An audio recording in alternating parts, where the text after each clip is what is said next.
This is the story of Star Wars. Once upon a time, there was an alien named Luke. Now, we used to think that this happened long ago in a galaxy far, far away. But actually, it was recently discovered that this was just a clerical error.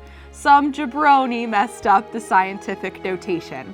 The galaxy was actually pretty close. Luke's life was typical. He grew up in a desert igloo. He never wanted to do any of his moisture farming chores. And he got all of his Superfly clothes at J. Jill. He also was always on Grindr. You know, just for laughs. One day, Luke connected with a dirty old chicken hawk named Obi-Wan Kenobi.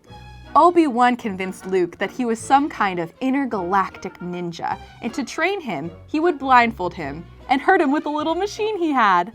He told Luke he was training him to use the Force. If Luke could master this, he could fire torpedoes into ventilation shafts without using a targeting computer.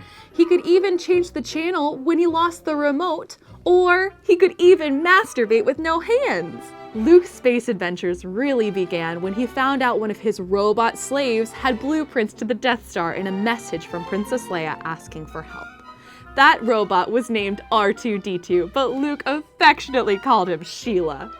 R2-D2 had a robot buddy named C-3PO, who for some reason was programmed to be incredibly gay. Either that, or he was really British.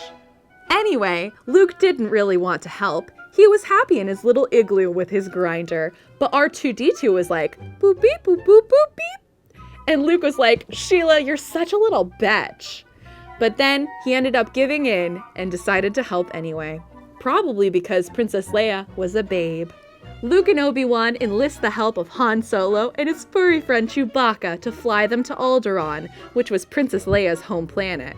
Unfortunately, when they got there, the planet had been destroyed by the Death Star.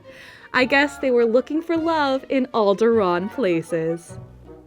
But then their ship got caught in the tractor beam of the Death Star.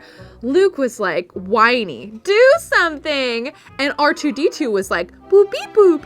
And Chewbacca was like, oh. And Obi-Wan was like, come over here and sit on my face.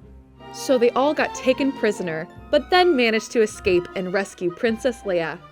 Unfortunately, Obi-Wan Kenobi melted when Darth Vader threw a bucket of water on him. They flew away and used the blueprints of the Death Star to figure out its one true weakness, chocolate. So they formed a team of spaceship to fly out and destroy the Death Star. The plan was to fly down this little alley on the surface and fire fudge into the back door hole. Luke was the obvious candidate for this job. It was very difficult, but Luke finally used the Force to squirt his fudge in the hole, and the Death Star exploded like a faulty breast implant. Luke and everyone then went home and got trophies for participation. Come back next week to hear the story of the plague, which was brought on by the little mouse prince.